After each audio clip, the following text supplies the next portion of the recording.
Well, Jim, let's stay on the topic of Vince or Vince-related things for our next question here. This was sent to CornyDriveThru@gmail.com from Neil. Recently, Bruce Pritchard credited Vince McMahon, you, Jim Cornette, and himself for hashing out the Mankind character from attire to storyline and vignettes. Do you have any stories about signing Mick Foley, creating the character, and Vince's insistence that Mick wear a mask? Well, yes, he's correct. Bruce is not exaggerating for once. We did flesh that out, but that was after he was signed. And a lot of other people basically everybody but Vince McMahon wanted Vince McMahon to sign Mick Foley. JR, myself, I'm sure Pat was involved, Bruce. Everybody that knew or knew of Mick was, a proponent of his. And Vince thought he looked, what do they say, not cosmetically pleasing. And Vince came up with the idea, and Mick has talked about this in his books, for the masked gimmick. And Vince, as you would imagine, when he had the debut meeting with the talent where he's literally seeing these guys for the first time. He's probably never even seen a tape of him wrestling. He walks in the office because he'd call him, "Hey, Michael. Hey, Mike." Which nobody since he was like 7 had called Mick Foley Mike or Michael. But he fixated on the ear thing. And so Vince's idea was that he would be a masked weirdo called Mason the Mutilator. And so that's where we were when Bruce and I got involved, is Vince the deal had already been made to sign him. Vince had the meeting with him and gleaned all of his personal traits so he could come up with this brilliant gimmick. And we sit down and they're showing me this stuff where it's kind of looks like the early Mankind stuff, but Mason the Mutilator. I'm like, what's the matter with Cactus Jack? And then Bruce would roll his eyes. Come on, Corny. It's not good. Everybody in the world knows him. All the wrestling fans love Cactus Jack. And no, Corny, okay. So then Mick obviously, did not want to be Mason the Mutilator. And I think it was Mick, and I've read the book. He probably recounts it, but Mick finally got to Vince. And Mick is a very loquacious and persuasive person, and trying to do what Vince wanted to do and at the same time have it not suck. I think, Mick sort of steered him toward Mankind, and then see, Vince loves metaphors for shit, right? The deeper meaning that nobody's ever going to see but him. And if you tell him it's got a deeper meaning and he sees it, then you can get by with just doing a good gimmick. But now Mick, Mankind, is tormented, and he's been made that way, and he feels that he's ugly and disfigured by all of mankind, and there's plays on the way. So that's how we got away from Mason the Mutilator. Can you imagine? Can you fucking imagine how rotten that would have been? But anyway. The Mutilator as a name itself, I'm not saying for Mick Foley, but the Mutilator, maybe there's something you could do with that, but attaching Mason to it. Yeah. Mason the Mutilator. I mean,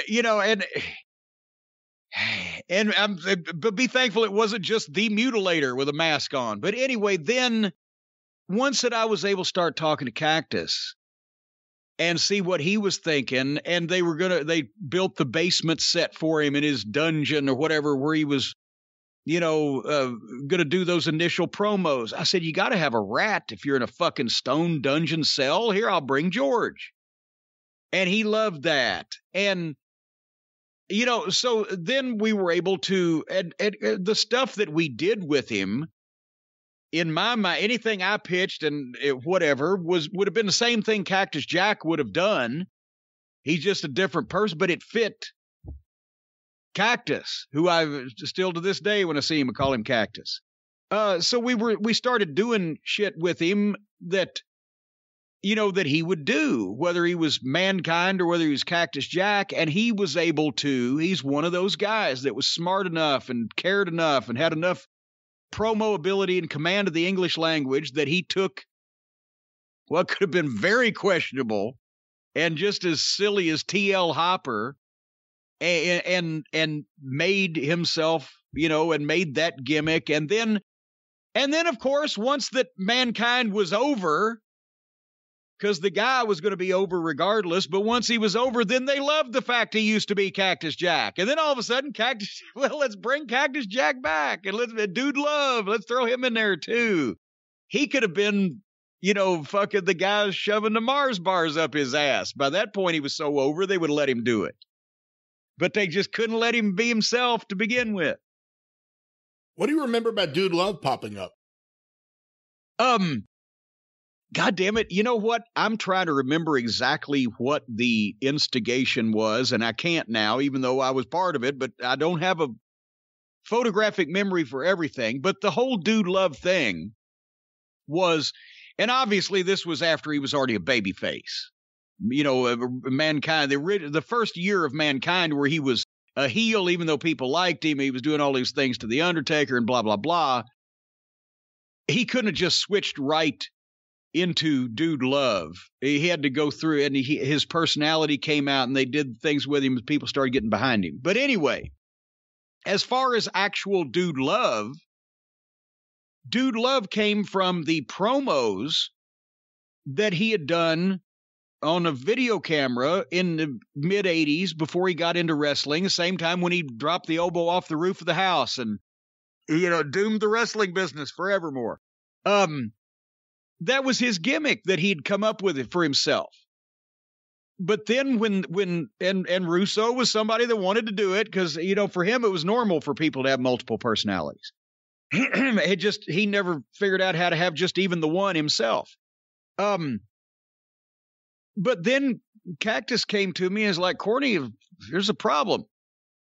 Dude Love did promos, and Dude Love, I think, did the elbow off the roof of the house, but Dude Love had never actually had a match. And there was really it was just him playing when he was a kid. He said, now, how am I going to be fucking Dude Love who is Dude Love? So we got to thinking, and I mean, he got to thinking, but I was feeding him some stuff. I said, is Dude Love, he's obviously a fucking mercy kind of guy because it's Dude Love, and he's going from the original couple of promos that Cactus had done that we used in packages. I said, this was New York. This was the late 70s, the early 80s, where you channeling a little handsome Jimmy Valiant. Whoo, mercy.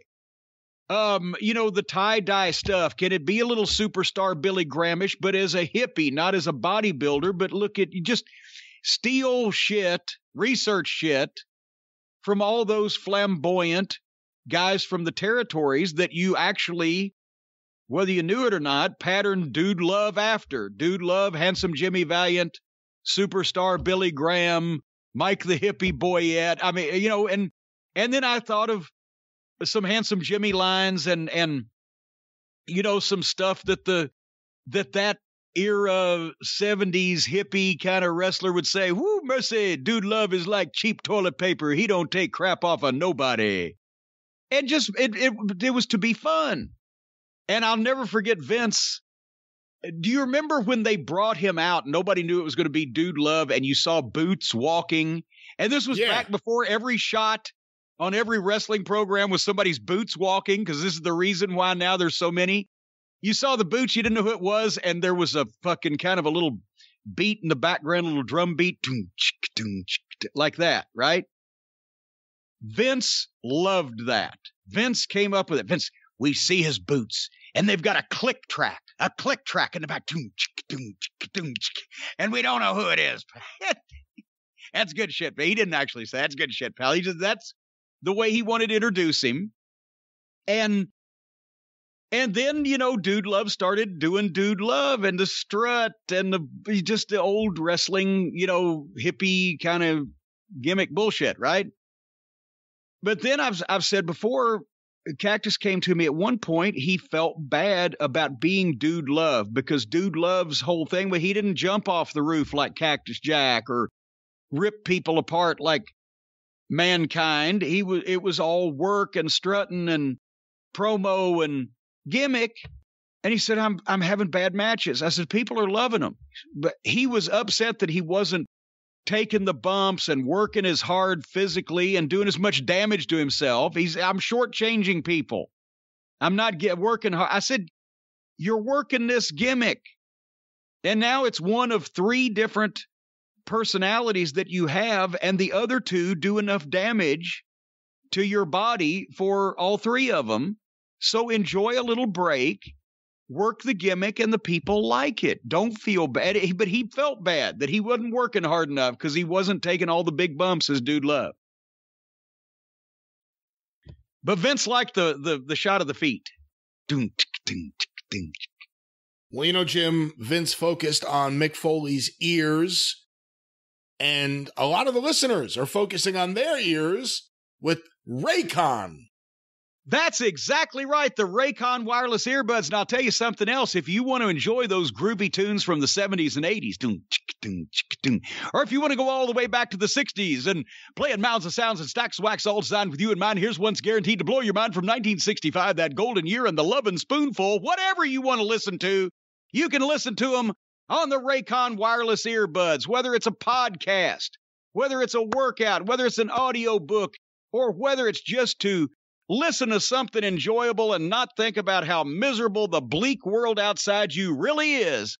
Folks, you stick your Raycon wireless earbuds into one or even both, or in Hotchkiss Featherbottom's case, all 3 of your ear holes, and the world is pleasant again. No dangling wires, no stems to get in your way, stylish colors, comfortable in-ear fits, discreet.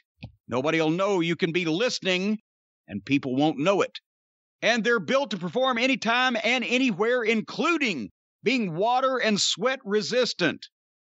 If you sweat that much out of your ears, you might need to see a qualified physician. But folks, they've also got enough battery life for 6 hours of playtime. And the best part is they make great sound accessible to everyone with wireless earbuds starting at half the price of other premium audio brands. And right now, you get them even cheaper, because Raycon is offering 15% off all their products for my listeners, and yours too, Brian, right here on the Drive-Thru. And here's what you've got to do.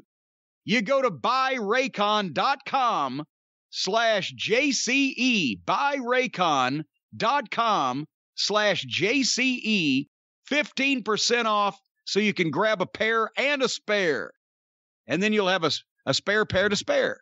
15% off BUYRAYCON, buyraycon.com/JCE.